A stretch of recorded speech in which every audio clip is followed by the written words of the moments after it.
Hello viewers. आज का हमारा टॉपिक है वस्तुओं का वर्गीकरण, जो कि अर्थशास्त्र के सार्वजनिक वित्त विषय का एक महत्वपूर्ण टॉपिक है। यहाँ वस्तुओं से हमारा तात्पर्य वस्तुओं और सेवाओं दोनों से है।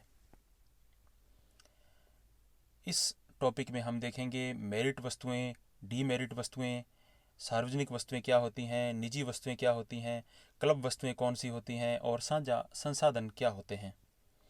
सबसे पहले तो हमें ऐसे वर्गीकरण की आवश्यकता पड़ती क्यों है? क्योंकि प्रत्येक अर्थव्यवस्था में आर्थिक गतिविधियों का आवंटन सरकारी और निजी क्षेत्रों में होता है। कुछ क्षेत्रों में सरकार काम कर रही होती है, कुछ क्षेत्रों में निजी क्षेत्र काम कर रहा होता है। तो ये तय कैसे होता है? वस्तुओं के विभिन्न प्रकारों को समझने के बाद ही यह तय किया जा सकता है कि सरकार अपने सीमित संसाधनों का व्यय कहाँ करे और किन वस्तुओं का निजी क्षेत्र द्वारा उत्पादन किया जाए। सबसे पहले हम देखेंगे जनहितकारी अथवा मेरिट गुड्स को। इन वस्तुओं की यह विशेषता है कि इनके उपभोग करने वाले उपभोक्ता के साथ साथ गैर उपभोक्ता को भी फायदा होता है। इन वस्तुओं के कुछ प्रमुख उदाहरण हैं स्वास्थ्य सुविधाएं, शिक्षा, पीने का साफ पानी इत्यादि। जैसे हम शिक्षा को लें, एक शिक्षित व्यक्ति के लिए शिक्षित होना स्वयं के लिए तो फायदेमंद है ही है, समाज और परिवार के लिए भी वो अप्रत्यक्ष रूप से लाभकारी है। इसी तरह स्वास्थ्य सुविधाओं के मामले में, जैसे कोरोना से ग्रसित व्यक्ति या व्यक्तियों के लिए बेहतर स्वास्थ्य सुविधाएं इसके फैलाव को कम करती हैं। एक और तो वह व्यक्ति जो कोरोना संक्रमित है अच्छे से इलाज करवा पा रहा है, और दूसरी ओर इससे समाज में संक्रमण फैलने की संभावना कम हो रही होती है। तो ऐसी सेवाएं जो पूरे समाज के लिए लाभकारी हैं, तो ऐसी सेवाओं का उत्पादन सरकार को करना चाहिए और ऐसी सेवाओं के उत्पादन में सरकार को अपना योगदान देना चाहिए। अहितकारी वस्तुएं, डीमेरिट वस्तुएं।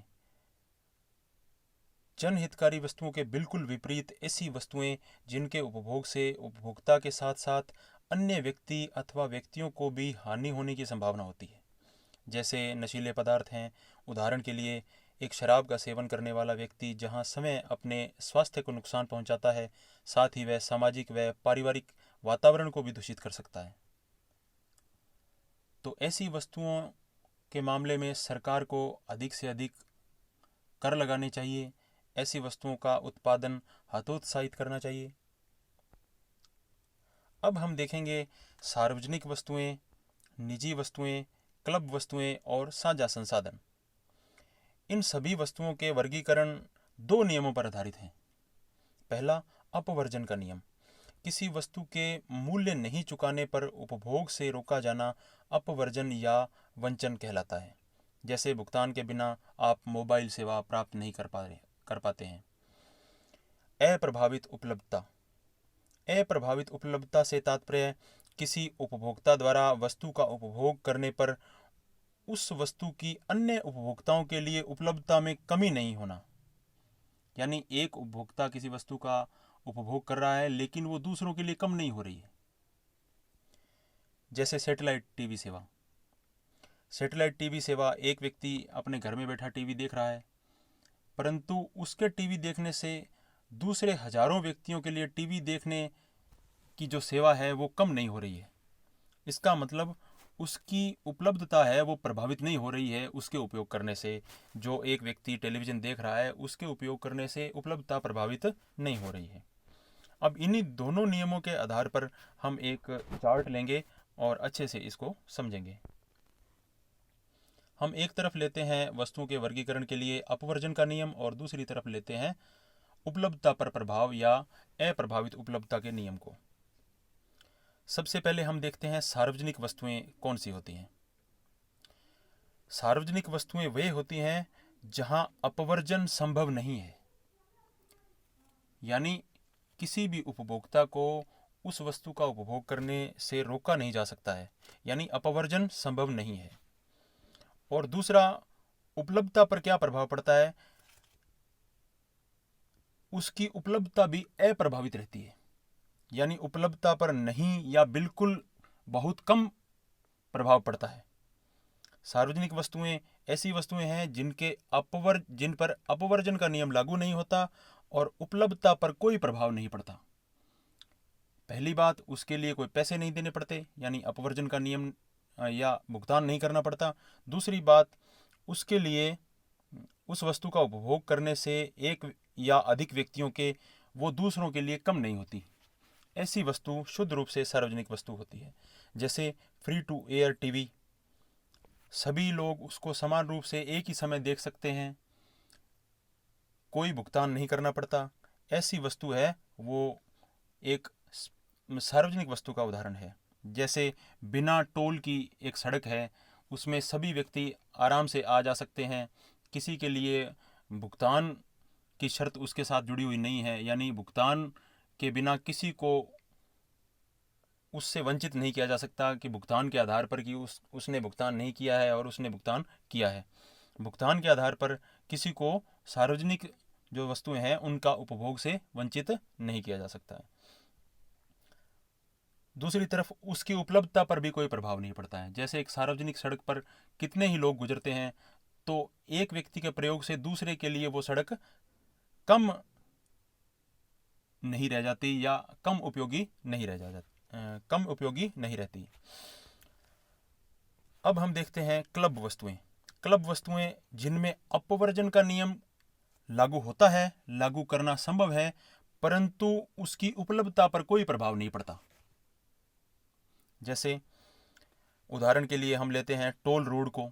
टोल वाली रोड है, उसकी उपलब्धता एक व्यक्ति के गुजरने से दूसरे व्यक्ति के लिए वो सड़क है वो कम यूजफुल नहीं रहती, उसकी उपलब्धता उतनी ही रहती है जितनी उस पहले व्यक्ति के लिए रही थी, यानी उसकी उपलब्धता पर कोई प्रभाव नहीं पड़ रहा है। परंतु टोल बूथ लगे होने की वजह से जो व्यक्ति भुगतान नहीं कर रहा है उसके टोल रोड से गुजरने पर प्रतिबंध है। इस हिसाब से उस पर अपवर्जन का नियम तो लागू हुआ, लेकिन उपलब्धता पर उसके कोई प्रभाव नहीं पड़ता है। ऐसी वस्तुएं क्लब वस्तुएं कहलाती हैं। इसी तरह का एक उदाहरण है सिनेमा। जैसे 5 लोग सिनेमा देख रहे हैं या 100 लोग सिनेमा देख रहे हैं, उस वस्तु की उपलब्धता पर कोई प्रभाव नहीं पड़ रहा है, सभी को वो समान रूप से उपलब्ध है, लेकिन उसमें प्रवेश वर्जित है। अगर कोई भुगतान कर रहा है तो सिनेमा देख पा रहा है, अगर कोई भुगतान नहीं कर रहा है तो वो सिनेमा नहीं देख पा रहा है। इसी तरह भुगतान वाली टीवी सेवाएं हैं, जैसे डिश टीवी है, टाटा स्काई है। अगर आप उसका रिचार्ज करते हैं तो आप सेवाएं देख पाते हैं, अन्यथा आप नहीं देख पाते हैं।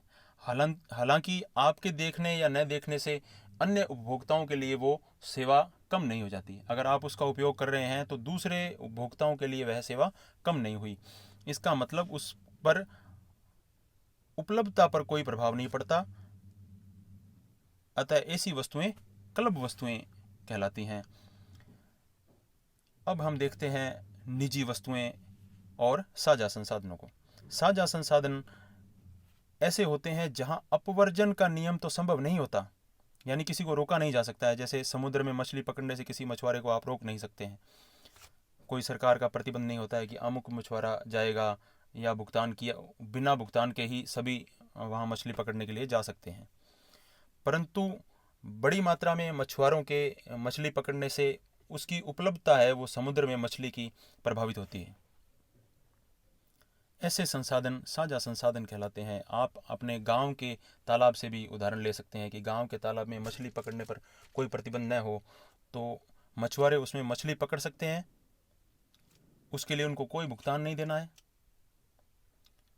अगर पंचायत या कोई स्थानीय निकाय है, ऐसा कोई अगर कर या निश्चित राशि कोई वसूल नहीं करता है और फ्री में मछली पकड़ने देता है, तो वहाँ अपवर्जन का नियम तो लागू नहीं होता, परंतु उपलब्धता पर प्रभाव पड़ता है। तालाब में सीमित मछलियाँ हैं, जैसे जैसे वो पकड़ी जाएंगी वैसे वैसे उनकी उपलब्धता है वो कम होती जाएगी।